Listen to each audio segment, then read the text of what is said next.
Hey guys, in front of me is the engine out of the Streamliner that I went 331 miles an hour in. I wanted to put a fresh engine in the liner because I didn't know how it was living because I'd never done anything this wild with one of my engines. One of my concerns was when you put the liner into third gear, the engine goes all the way down to 6,000 RPM. And while it was at 6,000 RPM, it had a lot of boost present. And the way that the wastegates were mounted to the up pipe, there wasn't really good enough flow available to have reasonable boost control. And I was basically modulating the throttle to control both engine speed and manifold pressure while driving this oddly incredible automobile.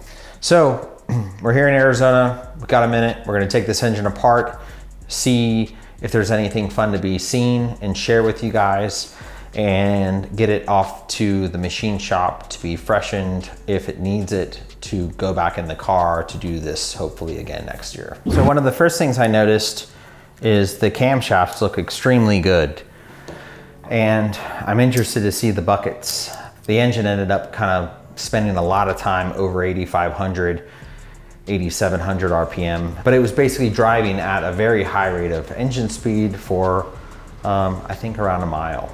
So I'm curious to see how the buckets fared, but so far all of the cam lobes on the Brian Crower cams look really excellent. So on one hand, you could say that this engine doesn't have very many miles on it because it doesn't. I guess less than 10 miles, but when you equate the engine speed and load that it had seen to do the record run and the backup run, it's a lot of quarter-mile passes if you want to make sense of it that way.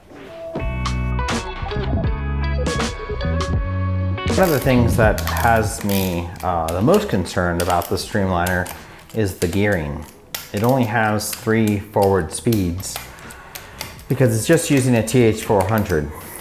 And the problem with that is the ratio drops. So it's a stock ratio TH400, so it goes from a 248 first gear to a 148 second gear to a 10 third gear. So you have these really large engine speed drops where even if you shifted the engine at 9,000 RPM, the engine speed still falls too low. The lower the engine speed, the longer the cycle time is, and the longer the cycle time is, the longer the engine is under stress with every revolution. So if you think about how an engine sounds at 10,000 RPM, yes, it's going very fast, but it's basically just taking very fast jabs of high load and pressure, and a lot of them. I knew that when the thing was on a rip and I put it in third gear, I looked down and I saw the manifold pressure over 400 kPa. And that was alarming to me because I knew the engine speed was low and the boost was high. That's a recipe for disaster because there's so much stress happening for a long time during every engine cycle. Ideally, you would have an engine like this that on the shift point, it would only turn down to say 7,000 RPM instead of 6,000 RPM or 7,500 RPM. We're gonna see things we hadn't seen before, and maybe there's something to see or maybe there's not anything to see. So looking at the intake side of the cylinder head, the buckets look really nice. You know, you have very uniform character and it's still very polished looking. There's no ridges. The cam lobes don't show any distress, which is pretty exciting. Let's peel the exhaust out and see how it looks.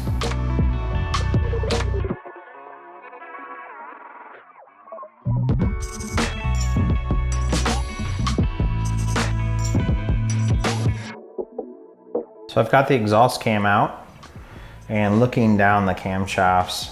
On most of the engines that I've taken apart, whether they have a cast camshaft or a steel camshaft, the majority of the problem I've seen has always been in the 1, 2, and 3 cylinders on the exhaust side. And here's the oil feed. So the oil comes up from the bottom end of the engine, feeds here first, crosses over the head, travels up through the camshaft and lubricates this camshaft. So this is your furthest point from the oil entering the system. And as you move forward, there is some very, very light beginning to be distress on these 3 cylinders. There are manufacturers that have specific instructions of what they feel will offer the best longevity to the customer. That includes if you are moving to a steel camshaft, you would use a coated bucket, and the coated bucket offers you more protection against damage when the lubrication has been displaced. So oil entering, the last guys to get oiled, and the most amount of wear. So it's not like this very difficult equation to figure out. This engine was driven over 8,500 RPM for at least a mile, which is pretty crazy when you put that in the context of any other types of racing. Land speed racing definitely has its merit. It's why it was the proving ground and has been the proving ground for a lot of components for a very long time, because the amount of time the engine is under stress. In case you're wondering, this engine has a stock size ARP 625 head stud kit, which we used through our experience of going 6s with a stock block with the janitor. It was never really a problem to face with the stock engine block.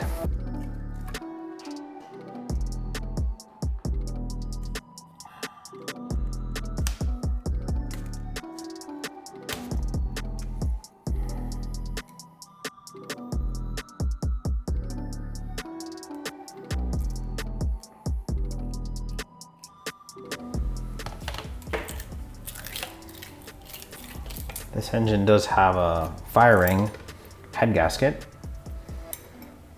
which we can stare around on and see if we had any leaks. There is a fair share of corrosion. When they came back from Bonneville, it just sat and they didn't flush the fuel out of it. So we'll look around a little bit and see if we have any combustion stain coming out of the cylinders. Maybe it was lifting the head. That was really my main concern when I went into high gear, was that it was going to lift the head. Now we have a really neat turbo system that Steve Watt at Maxwell Engineering has built for us. And Steve Watt is no stranger to the game. He's heavily involved in the Speed Demon, which is the pinnacle of land speed racing right now as far as a race car goes. But what I'll be able to do now is have less boost at 6,000 RPM and more boost at 9,000 RPM. And I'll trail the load into the engine as the engine speed increases. So I can kind of mitigate the stress with better boost control, which is pretty exciting. When you get into combustion leaks, bridging the sealing ring, whether it be a composite gasket, a multi-layer steel gasket, or what we're doing here with these rings, is the combustion will generally leave a trace. So on the head side, it looks pretty good. We've got some action here on number 1. So if you take a look at the top of the block, the color and discoloration on this side of the block is different than this side of the block. And as you move down the block, you'll see a little bit more of that. So back on number 6, it looks like it's the worst, but it's lifting the head. You know, if you take and put 40 pounds of boost in an engine at 4,000 RPM or at 5,000 RPM, the load that the engine sees is quite a bit different than if you were at 8,000 RPM or 9,000 RPM. OEM Toyota stuff, you got to give it to the guys. They really gave us a killer platform to work on, but it's got its limitations. There is a fair share of corrosion back here on number 6. It would be hard to say how that would look had the engine come back to the owner's house and he flushed the race gas out of it, ran it on pump gas, or ran it with a fogging oil and put oil back in, because race gas, whether it be gasoline or alcohol based, is still pretty dry. It doesn't have as much lubricity as pump gasoline. But we're gonna get that cylinder apart and you can see it looks pretty cruddy in there.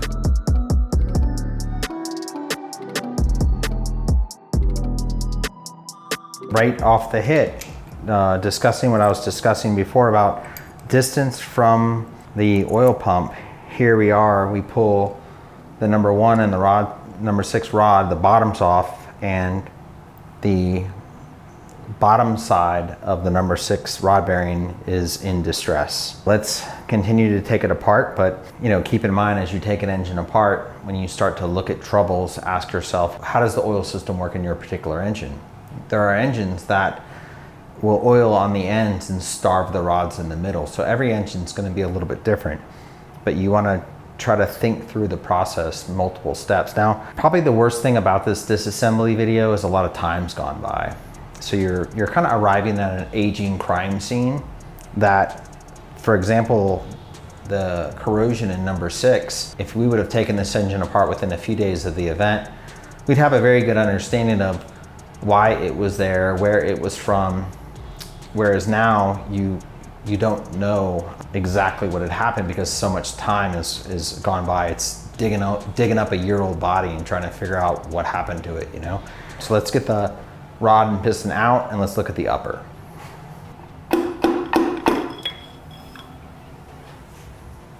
So at nearly TDC on the number 1 rod bearing, you can see that it's started to remove the coating, and the coating is pretty awesome. These are a King coated bearing. It's cool that we're not far back with this damage, because if you have the ignition timing too far advanced, then you'll start to mark the rod bearing earlier and earlier on.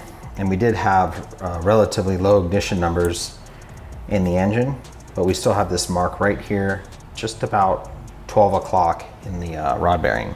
This piston is just the piston you would buy. It's a Turbo Tough Manly piston. It's a shelf component.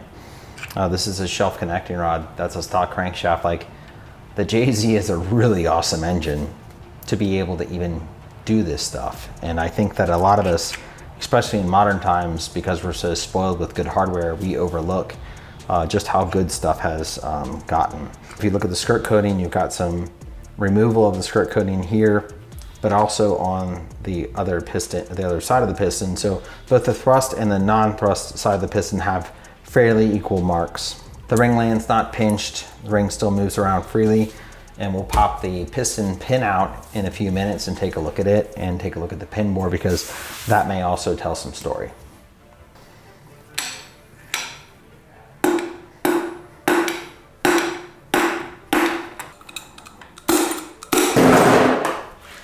Because of the corrosion, that bore's pretty nasty. The piston doesn't want to slide out.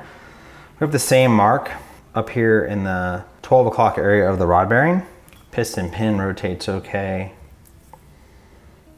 A little less scuffing on the skirt of this piston, but keep in mind that whenever I do these engines, I have less timing and more fuel in number 6 than I do the other cylinders.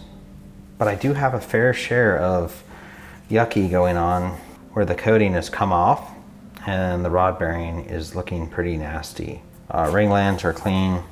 As far as getting squished, you know, if you've ever squished a ring land, the detonation comes down on the top of the piston, forces the ring land down, and then the ring is pinched. Well, we still have rings that move around fine.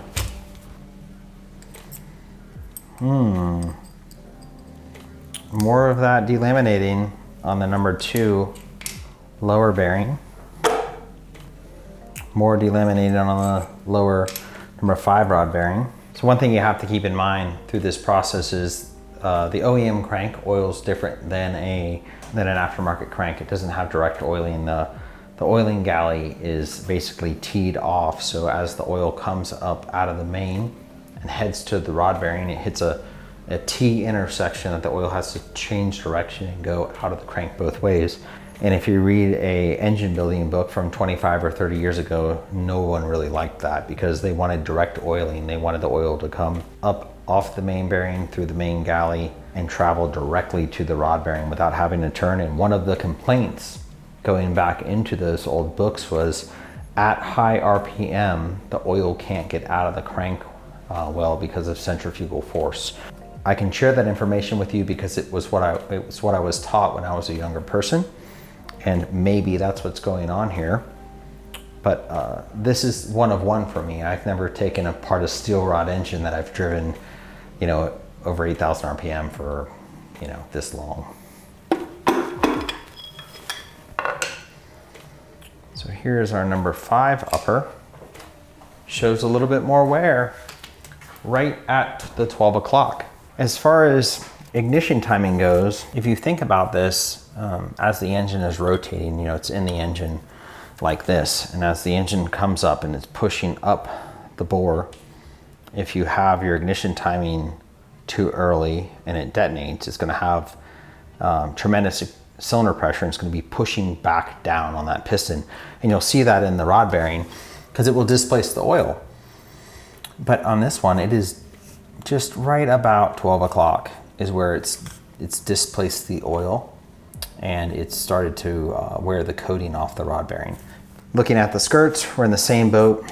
A little bit of wear, rings move around well, piston pin rotates well. When you're taking an engine apart that you suspect that it may have had some trauma, rotate the piston pins, because if you have a bent pin, you'll feel it stick with your fingers, and you know to look there, because when you go to remove the piston pin, chances are it's raised the edges of the pin bore up just slightly if it's been detonating. You know, if you watch some of our past videos, you've seen me slide pins out with my fingertip or have to hammer them out with a hammer.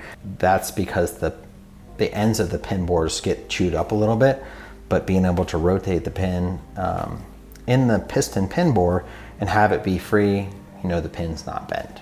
So far, no bent pins. These are the shelf pins that come with the Manley pistons. They're nothing exotic, but we do have the same damage on the lower rod bearing, as we've started to see kind of as a trend here.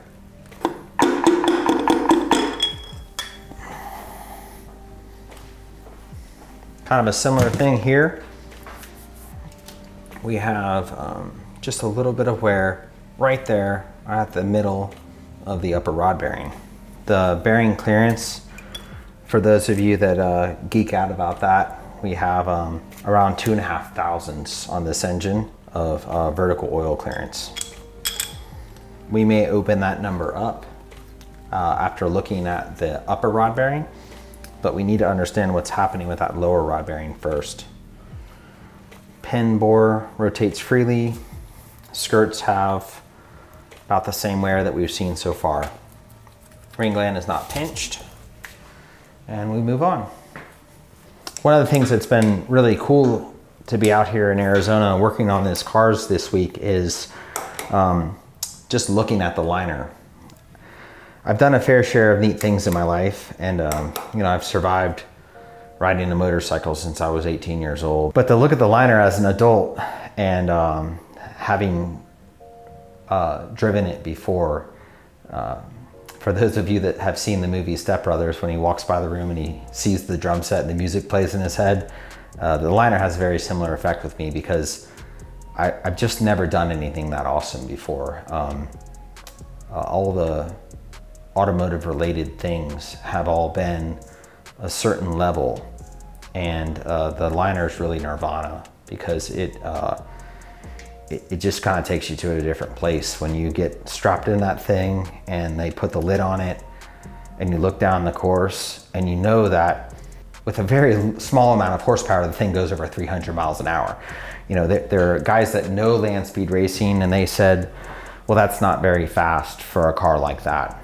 And they're right, because it was our first time out. You know, allow us to make some mistakes while we shake a new race car down, a new combination down, but it still went over 300 miles per hour. So when I look at it, knowing that it's taking me on a ride like that, it gives a pretty strong vibe even after a year. That's the one thing that I haven't been able to achieve through riding motorcycles, and I've ridden on a road course, and it's really neat. I've gone 6s in the quarter mile, and that's really neat. But Bonneville in a liner, I don't think there's anything that you're gonna do on the ground that's as intense as drive one of those cars. They're super crazy. More delaminating on the lower rod bearings.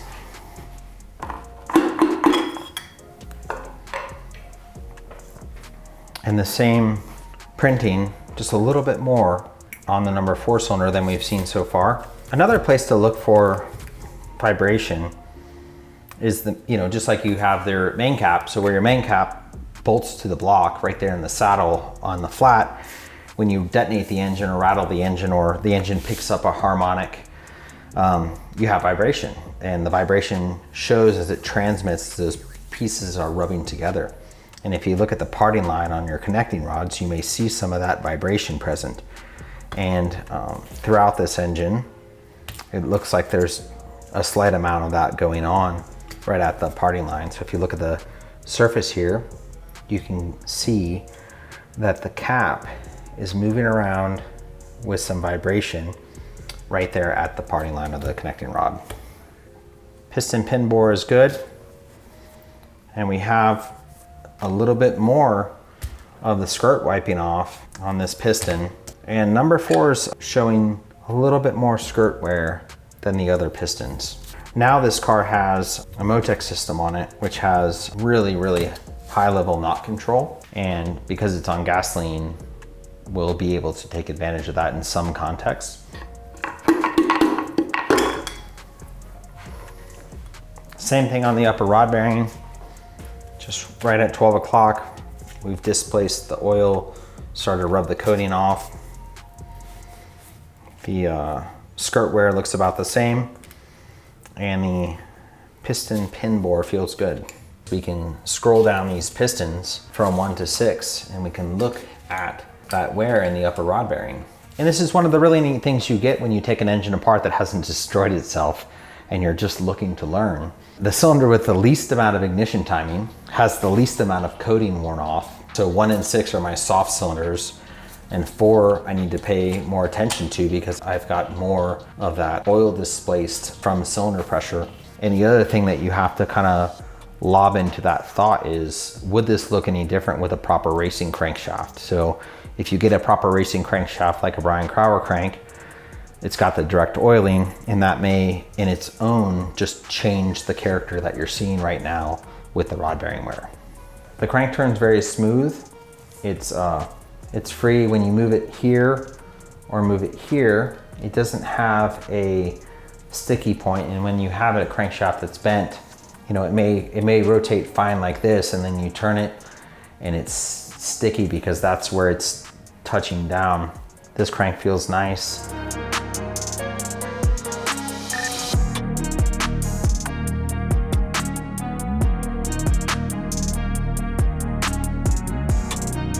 Another thing that happens with an engine that has seen a lot of stress is the main saddles can relax and the main caps can get loose. So as you race an engine over time, you may notice that one or more main cap gets loose in its saddles. And currently, these all look like they're good. And they should pop back up out of the block with as much force or resistance as it took to go into the block. So our main saddles 1 through 7 feel good. And we're on to some main bearings. So this main bearing looks excellent. We have that. Of course, it's using real street billet cap, which we're super proud of. Second main bearing looks very nice. Another excellent looking main bearing.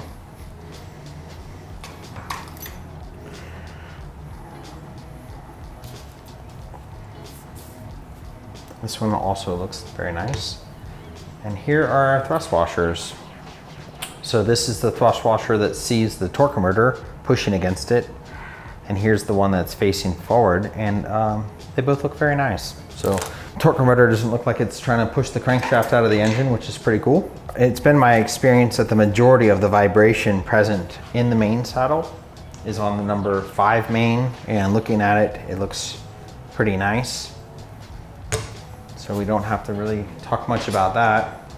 That main bearing looks good. And last but not least, number 7 main bearing looks nice also. Again, using the King coated bearing, it's a nice part, it's a nice coating. Get the crank up out of it.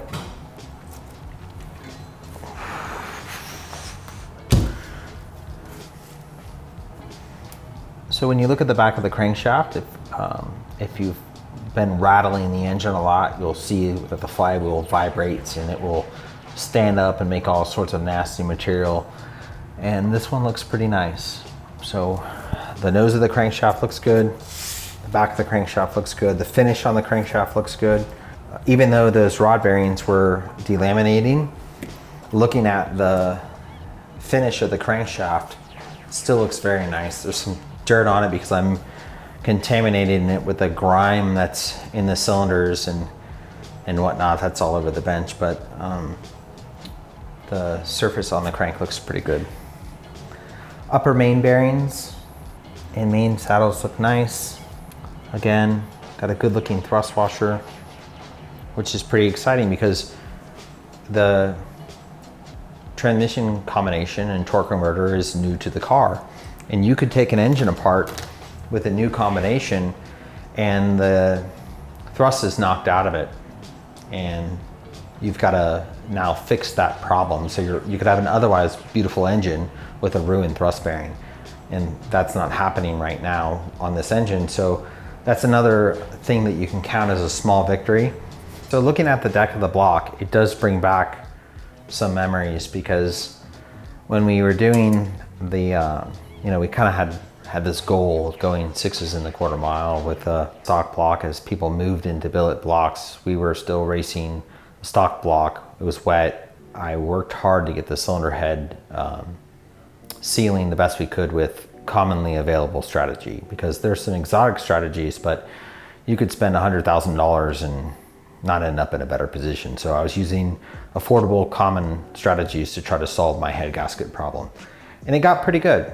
But the deformation that I was experiencing was on the block side, and it was as the block moved around, it would uncover the combustion and it would leak. And on this engine, it's the same scenario. The head side of the gasket looks really nice, and the block side of the gasket has some combustion chase. We could speculate that as I continue to do stuff like this, I'll learn and protect the engine better from this type of problem. The reality of the situation from my vantage point is it's a stock block, and it's a really good stock block, but it's still a stock block that when it left Toyota, it made 320 horsepower. And you got some guy that wants to run it over 40 pounds of boost under these high stress situations, and it's going to show some effect of that. You have to be accepting that as we ask more and more from OEM parts, we'll find the weak points, and it's no different than anything else that's mechanical. If you take a component that was engineered to do one thing and you continue to add stress, you will find the weak points. And looking at this engine block, looking down the deck, if I had a flat stone, I could drag it around on the deck and see that it's going to be moving around because you've got the forces of the head hardware pulling up, you've got combustion, you've got whatever torsional stuff could be going on. Like, it's a hard life, and I'm just happy that I can, even if this engine was junk and I wasn't going to reuse anything and it was just a sacrifice, it still took me over 300 miles an hour and gave me an incredible experience that I'll remember for the rest of my days. So it's worth celebrating from that aspect for sure. So we talked earlier about the piston pin sliding out easily with your fingertip, and there's one of them. And as you look into the upper pin bore, you can see this area here. What you're getting is the piston will flex and displace the oil, and then the pin will touch down and it'll start to rub that area of the pin bore.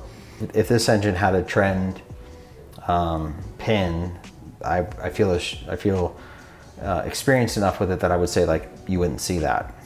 But these are shelf components, and they're incredibly awesome shelf components. You're never going to be able to create an environment like this on a regular racetrack. This is land speed racing, and the stress is high for a long period of time.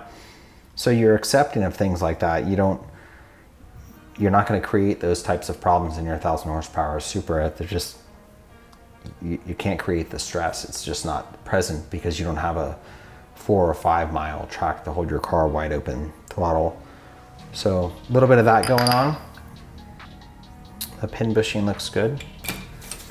And we will move to number 2.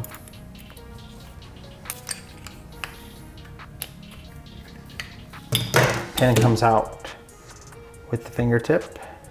No hammering required. Pin bore looks about the same.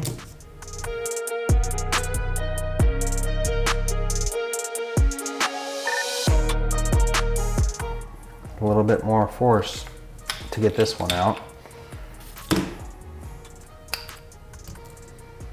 And just a little bit more of that wear present, you know, the piston and pin flex.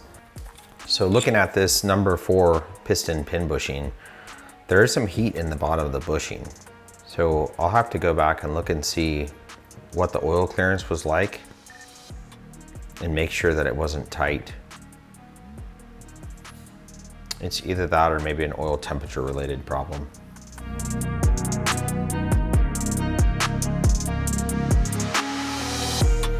Well, that one slid out very nicely. A little less action on that pin bore. Bushing looks okay.